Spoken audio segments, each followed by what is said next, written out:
Mawulire agessaawo 3 ez'ekiro kya leero wano ku CBS FM Emmanduso, nze Olivia Kwagala. Musiibye mutya nno bannaffe.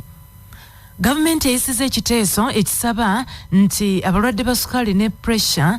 Parliament yeyisiza ekiteeso nti gavumenti etandika okuwa obujjanjabi obw'obwereere abalwadde ba sukaali ne pressure. Ekiteeso kino kiyisiddwa kyanjiddwa mubaka omukyala akiikirira disitulikiti y'e Kanongo Patience ku Nshaba ate nekiwagirwa owa munisipali y'e Tororo Yeri Ofono nga agamba ti endwadde ezewalika zeeyongedde ekitaataaganyisa ebyobujjanjabi. Omubaka Patience Nsaba agambye nti okuva bwe kiri nti amalwaliro ga gavumenti ebitundu 4 ku buli 100 tebalinamu ddagala lijjanjaba ndwadde ekika kino, ate ne mu kiseera kino eddagala lya sukaali ne pressure lya bbeeyi nnyo, kisaana gavumenti neewaayo obujjanjabi obw'obwereere n'okwekebejja abantu obulwadde buno nga bukyali.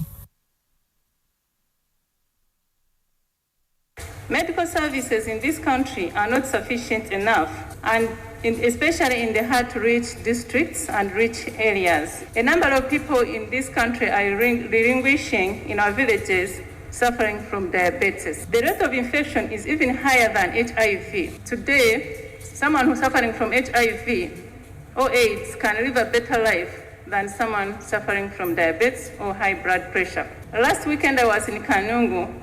I gave an old woman a ride to the burial. When we reached, immediately she suffered from high blood pressure and she could not afford medication. So she had to suffer and she has to live that kind of life. Then the medication is so expensive to the extent that so many people cannot afford. Ababaka ba Parliament ab'enjawulo bawagidde ekiteeso kino nga bagamba nti kituufu endwadde ezewalika zisaana okutunulwamu mu ngeri ey'enjawulo. I think this House should resolve to take a holistic view of not only curing or treating diabetes. I think we should tackle it from the root, which is prevention. We can go further to even include it in the syllabus so that the awareness about diabetes and other communicable diseases is in the head of every child who grows up from school. These drugs are costly and not available. So when the Ministry of Health takes over, I think maybe they will make the national medical stores to avail this medicine easily to the population. So as we call on government to provide free medical care, we should also be urging ourselves to develop a culture of eating well and also exercising regularly. Babatabamu ku babaka mu lufuutifuuti okukubiriza bannansi okulya obulungi n'okukola ku dduyiro. Ate omubaka waabwe Ottambala omukyala Aisha Kabanda wano wasabidde nti gavumenti esosowaze ensonga ey'okuteeka ennyussira ku by'okunoonyereza ku ndwadde ezeewalika.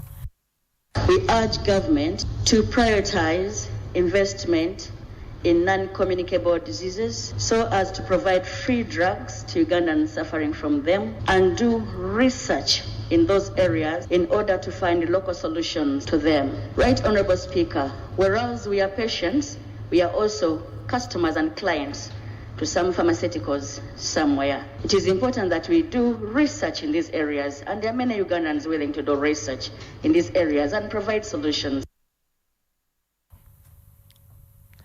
Abakakiiko ka Parliament akalondola ebitongole bya gavumenti bakunyizza ssenkulu w'ekitongole ky'ebyennyonyi Fred Bamwesige nga bamulumiriza okukendeeza ku myaka gye asobole okutuula mu ntebe eyo.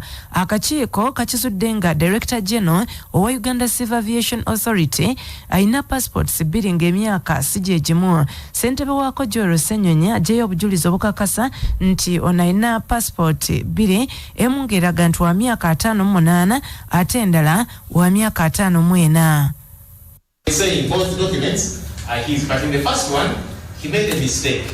You know, he wasn't too sure of his age, and then he indicated 1963. So when he eventually found out his true age, he then rectified it and put it to 1967, because the first one was a mistake. And that can happen, because again, documents, there's a letter that was written by UNEP, which showed that you start P7 in 1976. That's all. No, I don't know about those. Which year did you sit P7, sir? You know, and that's why I was taking you to that UNEP letter Because if you start P7 in 1976, that would mean you entered P7 when you were 8 years old, going by the age of 67. I know that is the... So you entered P1 when you were 1 year old. How possible is that? Akakiiko era kakitegeddeko nti omulimu guno gwalangibwa nga baagala abantu abali wakati w'emyaka 33 n'55 wano bamwesije n'akyusa kigambibwa nti alina 58 wabula n'akyusa ebiwandiiko okulaga nti alina 54 era omulimu n'agufuna. Bamwesije mu kwanukula ategeezezza nti ekyamukyusiza emyaka oluvannyuma kitaawe kumala kumugamba nti ennaku entuufu si ze ziri ze yali yazaalirwako.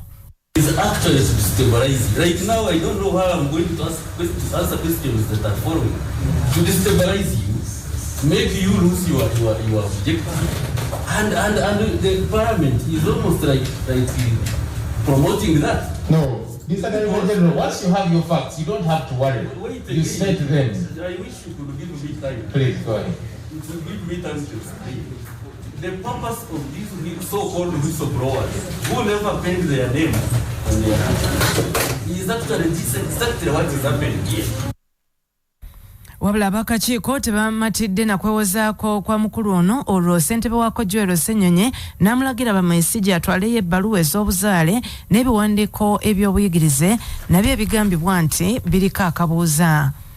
Nga tukyali mu Parliament, Speaker wa Parliament Jacob Oulanya alagidde ababaka b'olukiiko lw'eggwanga okugenda mu bitundu byabwe bakulemberemu enteekateeka y'okukunga abantu be bakiikirira bajjumbire okwegemesa COVID-19. Speaker Oulanya bw'abadde aggulawo olutuula lwa Parliament leero ategeezezza nti bannayuganda bangi balina endowooza embi ku kugema COVID-19 okugenda mu maaso era ababaka baabwe be balina okukulemberamu okukyusa endowooza zaabwe. Speaker agambye nti kino kirina okukolebwa mu bwangu olw'okutaasa eddagala gavumenti lyegula okugema COVID-19 okwonooneka nga terinakozesebwa. But honorable members, you are being called upon to talk to the people in your respective places. The vaccines for COVID, the response from the communities in those areas is not good. And so we are being called upon to send messages, to make phone calls on radio so that we can reach as many people as possible so that the coverage for this vaccination is wider. And then also we don't run the risk of them overstaying outside human body. So please take this up, pass messages. Wherever there's a call for people to be vaccinated, let them go there in big numbers. I would rather there's a shortage than there are drugs, the vaccines going spoiled. Abakyala abakulembeze mu disitulikiti y'Ewakiso beekozeemu omulimu ogw'okulaba nga bataasa omwana ow'obuwala ku katyabaga k'okukabasanyizibwa n'okufuna embuto ezitali neetegekere. Abakyala bano abeegattira mu kibiina ekya Women in Politics ekikulemberwa Betty Babirye Lilian beegattiddwako omubaka omukyala owa Palamenti owa disitulikiti y'Ewakiso Bet Ethel Naluyima okutongoza enkola gye bayise tonkosa okwongera okusitula eddembe ly'omwana omuwala akabasanyizibwa. Tulina reports nga zitulaga ti omutwalo gumu mu kasanvu abaana already bali mu buzibu. We are saying tokola ki? Tonkosa. Tokola ki? Tonkosa. Kyekiseera nga bannayuganda tuzuukuke. Zino namba zinene ze tulimu ate tekiri eri wala nnyo ne mu Wakiso wano mwawulira omuntu omutaata n'abanga akaana n'akafunisa olubuto n'akabanga akafumbizza wano n'addamu n'akafumbiza wano akaana ne kaddukayo mujje tulemesa abo bonna abeegumbulidde omuze ogw'okubanga abaana bamwe babanyigira muli abaana mulimu n'okukusana kyekyo tukyerabira. Abakyala bano bagamba nti akatyabaga abaana abawala ke balimu oluusi kava ne kuba eŋŋanda zaabwe. Bananga abaana bano tetubakosesaawo eno bali mu kiseera ekizibu nti buli omu ali mu kunoonya kasente olw'embeera ya COVID ebaddewo mu ggwanga lyaffe.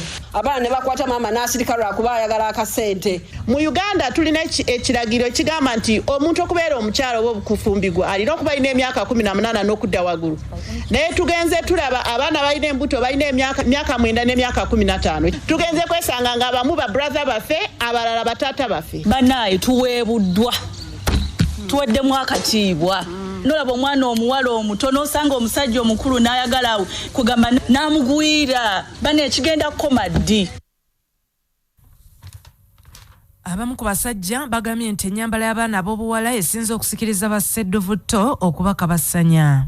Yenze Salidisani abaana bano abamu bakula nnyo nti osanga omwana w'emyaka 13 ng'alinga waabiri mwena agezze anyirira nnyo n'otendewalirwa ng'omusajja nti n'ennyambala y'abaana nayo mugirowoozeeko nnyo nga temunnanenya basajja ate naddala mu muggalo guno kisusse nti abaana banyiridde bambala bubi n'olwekyo abasajja naddala emirimu egisinga engeri gye gyafa abantu bali aido kati bw'atunuulira omwana oyo ng'asikirizibwa ndowooza nze sijja kulaba ssaawa zino omwana muwala olw'okuba ayambadde ennyambala gy'ayambadde ate nkikole ki nkitwale nti nina genda mukabasanya yesu wadde ennyambala etali nnungi weeri naye ate tukubiriza era nyongera okukubiriza abazadde babe nga babuulirira abaana baabwe ku nnyambala aba nabo bennyini bakyusa ennyambala.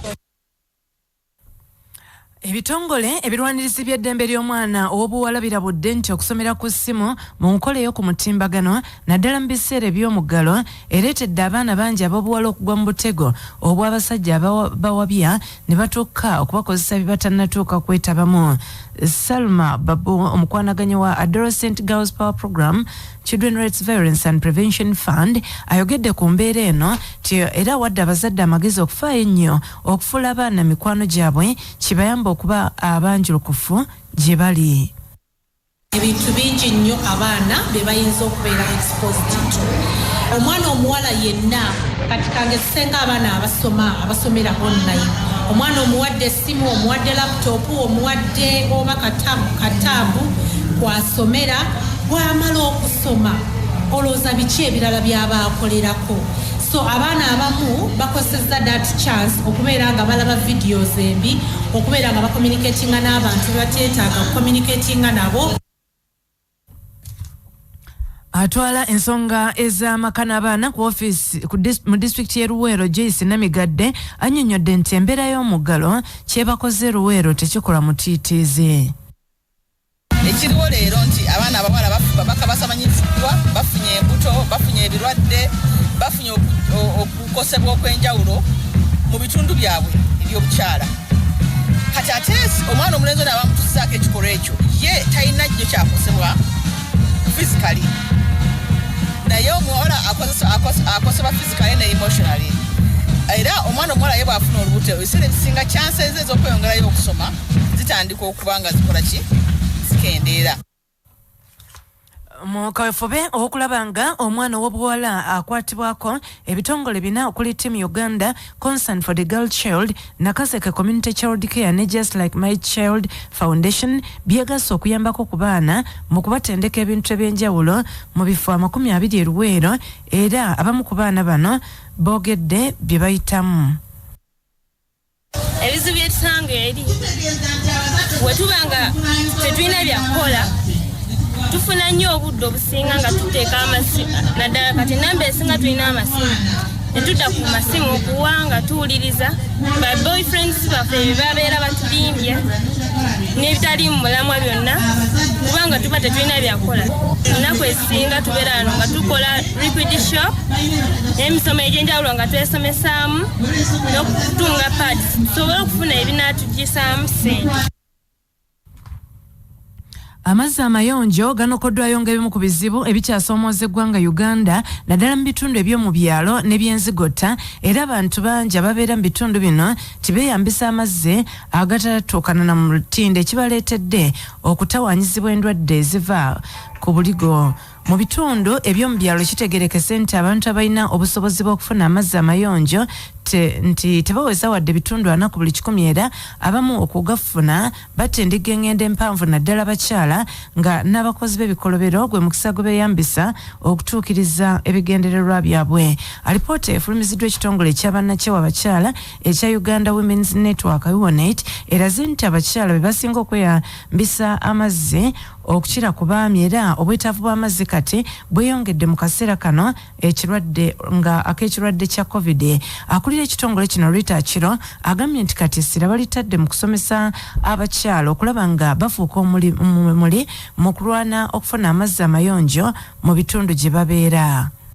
Ffe nga UNET kyetukoze okusomesa abakyala nti balina okubeeraawo mu decision making tables, balina okulaba nti local government oba balina ensimbi gye bateeka mu developments z'enjawulo ebyamazzi babyogerako. Muno mu city oluusi tulaba nti tulina amazzi naye woogenda mu districts z'enjawulo osanga omuwala muto atambula kumpi mayiro 8 ayinza okubeera awa sawa nga 6 ng'alinza okufuna ekidomola emu mu ssaawa ezo. Tufuna nti abakyala n'abawala oluusi nabo baba violating, waliwo rape, waliwo defilement.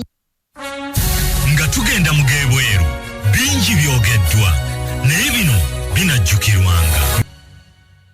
Tubasaba tulekera okwekubagiza n'okwenyooma. Tusaba abantu baffe beegatte era buli omu ayagale munne era ayagalize munne ebirungi. Tubasaba muyambagane nga abasobola bakwata bannaabwe ku mikono. Tubeemu okulowooza nti ono oba oli anaatuwa ebyo bitwagala bijja kuva mu ntuuyo zaffe. Ebigambo ebyo bya Ssaabasajja Kabaka Ronald Muwenda Mutebi II.